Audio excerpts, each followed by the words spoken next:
Hello, my name is Andy and I am the Village Idiot. I'm armed with a car and a GoPro and an unhealthy amount of time on my hands. I'm using that time to attempt to visit every civil parish in England. You're watching the Derbyshire Dales series. The Dales contain some of the most beautiful British scenery. It's a magnificent area. Here's one of its 109 civil parishes. Welcome back to the Derbyshire Dales, everybody. What a beautiful day it is here in glorious Derbyshire. And would you just look at this amazing view? I'm on top of the world here almost. Isn't this just beautiful? Here, you're looking from the top of Torview Road over one of the most historic places in all of Derbyshire. Welcome to Cromford.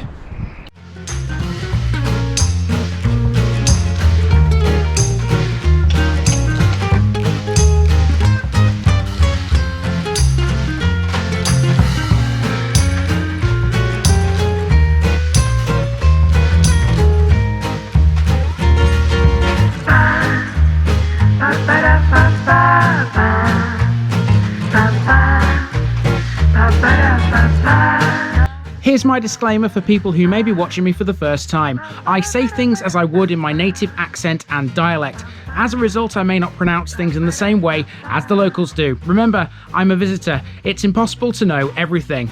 Leave me a comment, spin me a like and bash that subscribe button. Let's get to today's parish video.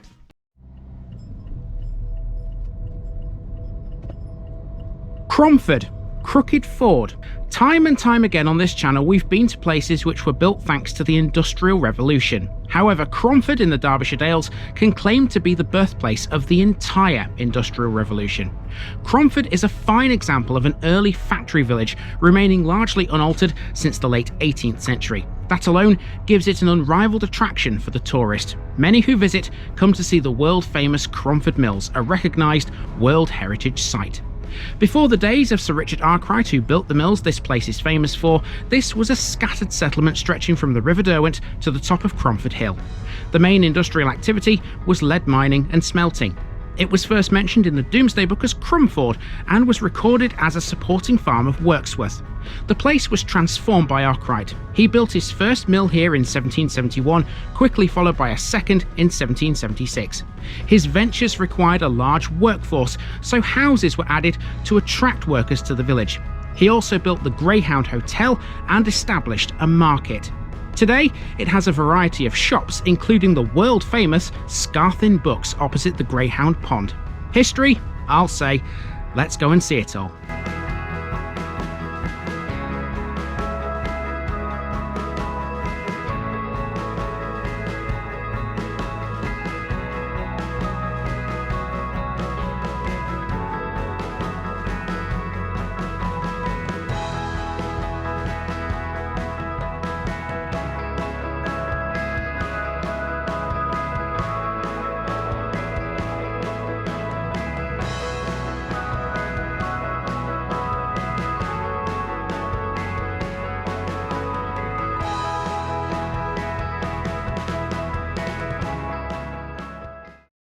Now, before we go and explore Cromford itself, and trust me, it's going to be a very interesting episode, there's something we need to talk about right on the boundary between Derbyshire Dales and Amber Valley, most of which falls within Cromford's boundaries.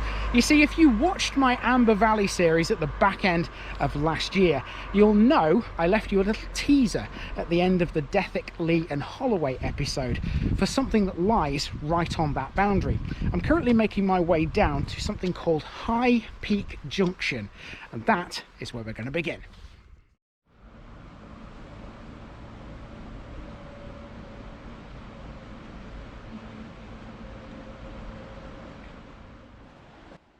To start my journey through Cromford, I came to High Peak Junction, one of the most historically important sites in Derbyshire.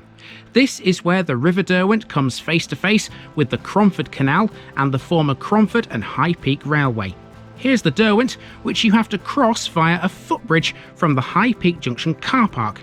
You also have to cross an active railway line too. Here is that line. This is the Derwent Valley line, which links Matlock to Derby. Cromford railway station is on this line. It follows the Midland Main Line as far as Ambergate Junction, before then following the Derwent to Matlock. High Peak Junction, though, is all about the Cromford and High Peak Railway, a line which no longer exists. This was one of the country's earliest ever railways. It was built to standard gauge proportions and originally terminated at this location. Its purpose was simple. It was here where freight was transferred between railway wagons and barges on the Cromford Canal. The first section of the line, which ran from here to Herdlow, opened in 1830. At the time of the railway's opening, apart from on the inclines, horses were the main form of power. Initially, static steam engines powered the inclines until in 1833 the first locomotive was acquired. It was isolated from any other lines, being connected only to canals at either end, namely the Cromford Canal and the Peak Forest Canal. And here is the Cromford Canal. Now, of course, we know quite a bit about this already thanks to previous encounters with it, but seeing as this is the Cromford episode, let's go over it again. The Cromford Canal was built by William Jessup and Benjamin Outram and ran south through 14 locks and 4 tunnels before ending at the Erewash Canal 14.5 miles away. It also had a branch to Pinxton.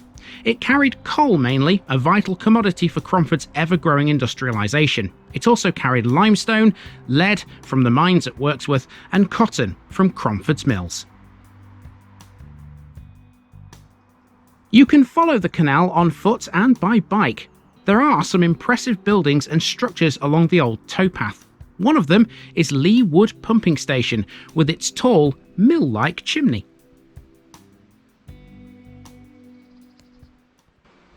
Now, of course, we've seen some impressive things while I've been doing this channel. We've seen a couple of aqueducts as well, and here we can say for the first time we're actually stood on an aqueduct. Here's the Cromford Canal,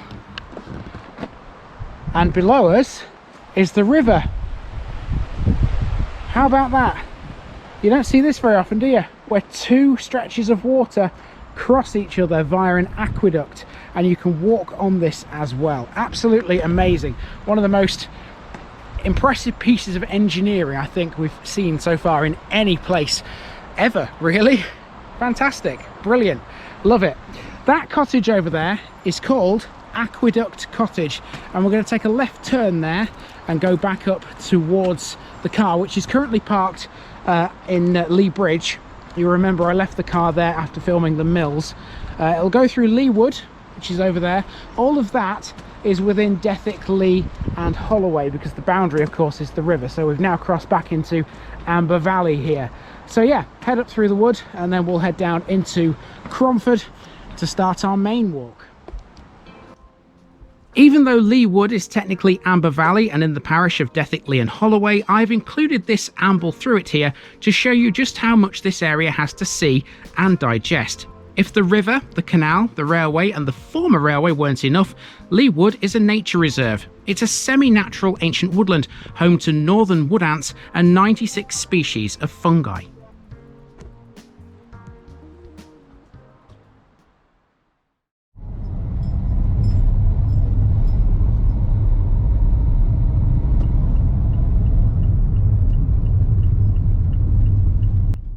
Our next task is to make our way into Cromford via Lee Road. On the way, we pass Cromford Station.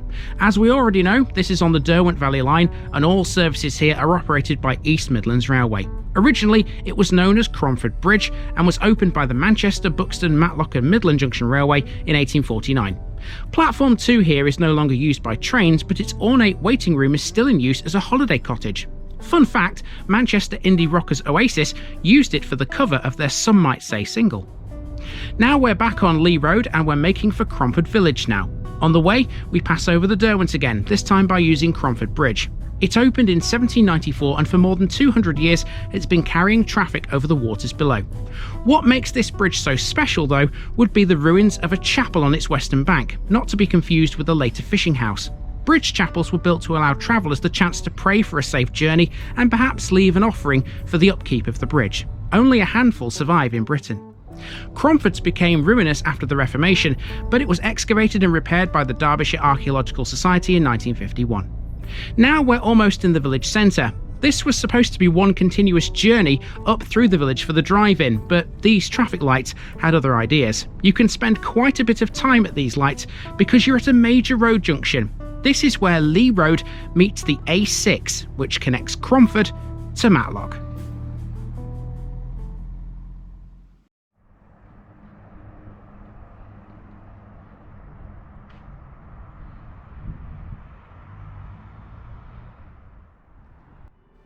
Our main walk, a lengthy one, begins on Torview Rise, not Torview Road as I said in the intro. Whatever you want to call it, this feels like the top of the world. Mind you, that might just be because we're on a hill. Cromford is located on the side of a steep valley, with the Derwent in the valley bottom. Via Beadhouse Lane, which is our finishing point later, we're making our way down into the village centre. Cromford was originally a scattered settlement, a lot different to how it looks today. Most of it was purpose-built by Sir Richard Arkwright to cater for his workers at Cromford Mills. Cromford is known as the cradle or birthplace of the Industrial Revolution. Richard Arkwright is considered by many to have been Britain's first ever industrial tycoon and was known as the father of the factory system. Various cottages and farm buildings predate Arkwright's time, but a large part of the village was built to house the mill workers. It's remained largely unaltered from those days. It has several pubs, one of which is called the Bell Inn, dating from around 1800. This is on the end of a terraced road called North Street. It's considered to be one of the most important streets in the village. It was constructed by Arkwright and features the earliest purpose-built industrial workers' housing in Derbyshire. One house is now a landmark trust holiday cottage. A bit further up North Street is Cromford Church of England Primary School. This too was built by the Arkwrights, but it came much later, in 1832. Next we follow a path through some allotments, and quite a sizable patch at that. Halfway down this path there's a stone enclosure with flowing water. This is the Sow Dam, colloquially known as the Bear Pit. I'll explain what this thing did a little later. Back to the hill, here's an old pub. This was formerly the Cock Inn, and it's one of the few properties that predate the workers' housing. There aren't that many here that do. Between that and the marketplace is Victoria Row, built much later in 1839. Glance to your left as you drop down the hill and you'll see the Cromford Institute. I guess you could call this the village hall effectively.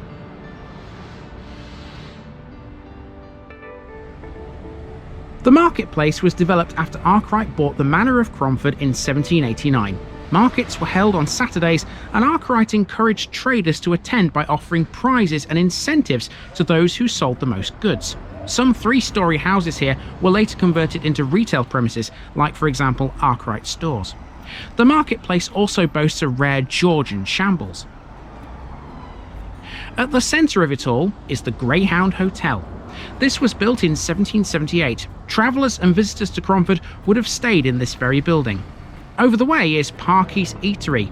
Modern visitors to Cromford highly recommend this place, especially its full English breakfast apparently.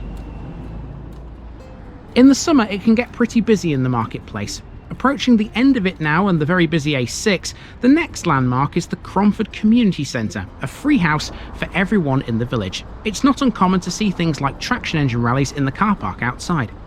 Sited next to this is the War Memorial, which was unveiled by the Bishop of Southwell in 1919. There are 28 names on this in total.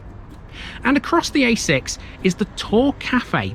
I have had the pleasure of sampling its excellent hot sandwiches before now. This opened in 1949, making it the oldest cafe in the Dales. Well, it's gone very dark all of a sudden. Hopefully it's not about to rain. I do have my coat on though, so I should be okay. Now we're coming to the business end of Cromford. Look at this. Cromford Mills is what stands in front of us here. Let's go and explore these. Cromford Mill was the world's first water-powered cotton spinning mill. It was developed by Richard Arkwright in 1771, and it's the centrepiece of the Derwent Mills UNESCO World Heritage Site. Arkwright chose Cromford for the mills because it had a year-round supply of warm water from the Cromford Sow, which drained water from nearby Wirksworth lead mines together with Bonsall Brook. He built a 5-storey mill with the backing of Jedediah Strutt, Samuel Need and John Smalley. Starting from 1772, he ran the mills day and night with 2 12-hour shifts. It ceased operation in the 19th century, but the buildings continued to be used for other purposes, including as a dyeing plant. In 1979, the Arkwright Society bought the mill site and restored it to its original state. Directly opposite the mill is another equally important landmark, Cromford Wharf, which was the northern terminus of the Cromford Canal. Surviving buildings here include 2 warehouses, an office and 2 cottages. It was once totally enclosed by a stone perimeter wall. The canal warehouse, which was built in 1794 soon after the canal opened, is known as the Gothic warehouse thanks to the castellations on its side elevation. They were included at the insistence of Richard Arkwright, seeing as Cromford Wharf could be seen from Willersley Castle. That's coming shortly. The other warehouse is now a cafe named Wheatcroft's Wharf and run by the Arkwright Society. It was built in 1824 and was used to store goods awaiting carriage by boat. Within the wharf area there was also a weighing machine, a saw pit, a stables and a smithy. The wharf is just a 30-minute walk from High Peak Junction via the canal towpath. The whole site is also an SSSI. It's amazing. And as well as the mills and the wharf, there's a third reason to visit this part of Cromford, and it's behind these trees. It's the church. Not a lot of people actually know that this is here because it's hidden away. Let's go across and have a look. Dedicated to St Mary, Cromford's church is Grade 1 listed just like the mills it stands next to. The current building replaced an ancient chapel and was built to the designs of the architect Thomas Gardner. Its construction was completed between the years of 1792 and 1797. The church has a nave, a chancel, a tower which contains 6 tubular bells and a west narthex. It was remodelled in 1858 by Henry Isaac Stevens. Inside, the most striking feature would be wall paintings by Alfred Octavius Hemming dating from 1898. They were restored in 2002. After Arkwright's death in 1792, he was buried at a church in Matlock, but his remains were later moved to St Mary's, and many other members of the Arkwright family are also buried here. This is the view from the churchyard. Up on the hillside ahead of us is Willersley Castle. We'll get a better view of that shortly. Also in the churchyard I found this little sculpture garden, which I'm calling Mini Cromford. It features Cromford Mills, Cromford Bridge and a few other local landmarks. Here's one final shot of the church as we make our way down a footpath and back towards the A6.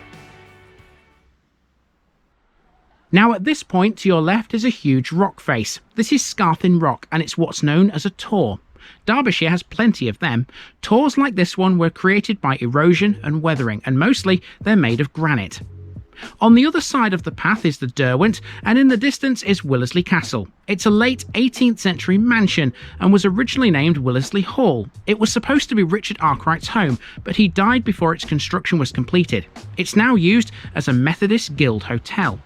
During World War II, it was used as a maternity hospital.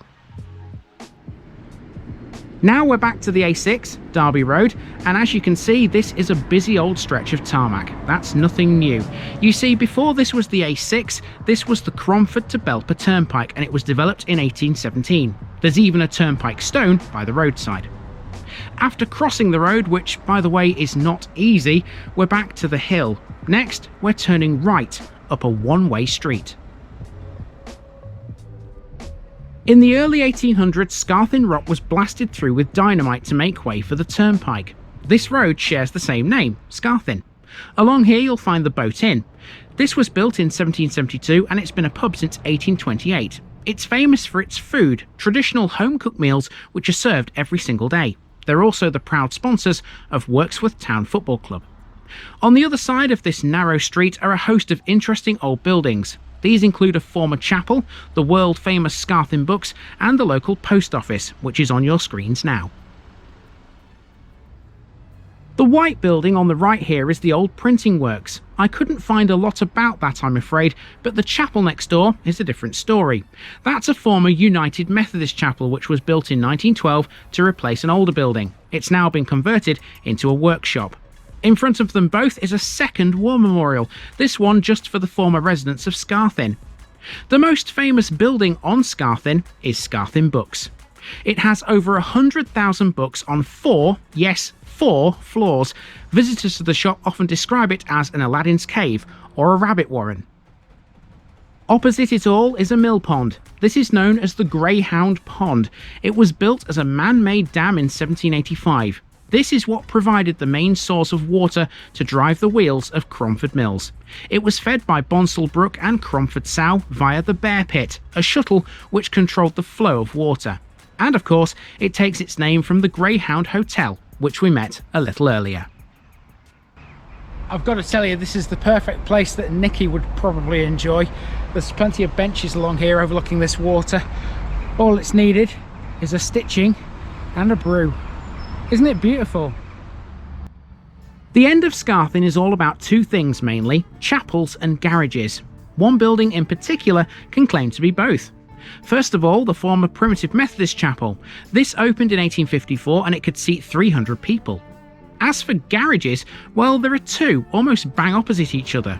This one on your screens now is Walker's Garage, but it's the one opposite that's much more interesting. Gould & Sons Garage occupies another former chapel, but what this was originally, I'm afraid that's completely stumped me. My best guess is a Congregationalist chapel, but I found nothing concrete. This next landmark is awesome. In front of us here is another mill, and this time we can see some of its machinery. Dating from 1860, the water wheel still survives at a mill that was once used to grind materials for the paint industry. It's now part of Home Products Basketware, which is a cane workshop. A few steps away on the other side of Water Lane is Cromford Methodist Church. This is now the only active Methodist church in the village. There are meetings here every Sunday morning for worship at 10:30 AM. Next up is another shop, and that would be Changes Hair Design. I think it's fair to say that even though Cromford hasn't altered a lot since the days of Richard Arkwright, it has changed enough to become a modern enough settlement amongst all the history it offers. Now we're going to an area of the village which the average tourist wouldn't likely explore. This is Alabaster Lane, which leads to a more modern housing estate. It's a shallow hill, but nothing compared to the mountain we're about to climb in a few moments. The view is good though. Here's a quick look back to the right towards Scarthin and Water Lane, where we've just been. Although St Mary's Church is the main religious building here, not a lot of people know that Cromford once had two chapels of ease. One was dedicated to St Mark and it was demolished in 1971. The biggest clue to its existence is Cromford Cemetery. When this opened, it eliminated the need for Cromford residents to be buried in Wirksworth. At the time it was built, Cromford already had a chapel of ease, Scarthin Mission, which was erected by the vicar and church wardens of Matlock, Bath in 1868. Via the modern St Mark's Close, which flanks the cemetery, it's back again to the hill. Although the view might be pretty, and trust me it gets better from this point onwards, the steep incline of the hill was now becoming a major factor. The hill is sometimes known as Cromford Hill, a term which is used interchangeably it seems. It's the B5036 which connects Cromford to Wirksworth. It's lined with many more lovely old properties, but if truth be told, this isn't the most exciting part of the village unfortunately. Halfway up this steep incline was a car wash though. I guess Cromford still needs even the most mundane of businesses.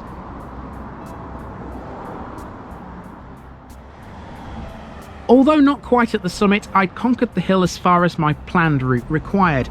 Next, it's a left turn onto Barnwell Lane. Again, this is a generally 20th century housing estate with some neat little cul-de-sacs like Moorside Close for example. Off it is Bede House Lane, which gives us our final landmark. This is Bede House itself, behind which there's a row of almshouses dating from 1662.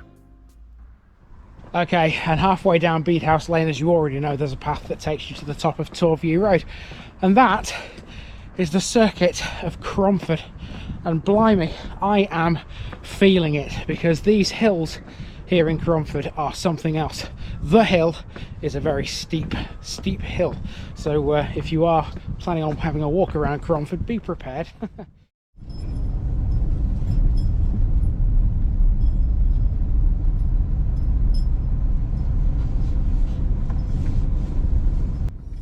Now, before we wrap up this episode, I've brought you to the south of Cromford where you'll find a second cemetery called Steeple Arch. However, this is by no means the most interesting thing on the hilltop. That honour belongs to Black Rocks. Sometimes called Stonis Rocks, it's an outcrop of ash over gritstone. It's one of the most important crags in the history of British rock climbing, as it's been a traditional venue for the sport since the 1890s. This here is the car park for Black Rocks. The crag itself is behind the trees and therefore not visible from this vantage point. So to combat that, here's a few pictures of it. Its two best known climbs are named Gaia and Meshuggah. Both climbs are featured in several climbing films, including 1988's Stone Monkey and 1998's Hard Grit, in which French climber Jean-Min Trintieux takes a large fall on Gaia. Incidentally, a fall from the top would likely be fatal, and as such, climbing Black Rocks is considered to be one of the most dangerous things to do in Britain. So I stayed in the car and drove to Ashbourne instead. Join me again next week, where we'll see our first parish that borders that town, and you might want to reassess everything you think you know about football.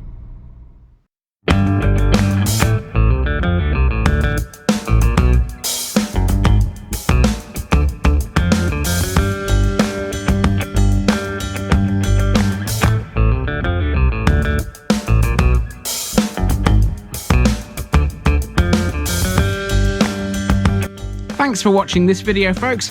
Don't forget to like this episode if you haven't already. It really makes a difference with YouTube. If you're new here, subscribe to the channel for more videos like this, and give us a share too if you've got friends who'd like it. You can find all the links to my social media accounts below, as well as my Buy Me a Coffee page where you can donate to the channel. Also, if you've enjoyed this episode, have a look at some more videos in this series. Until next time, I've been Andy, also known as the Village Idiot, and I'm out.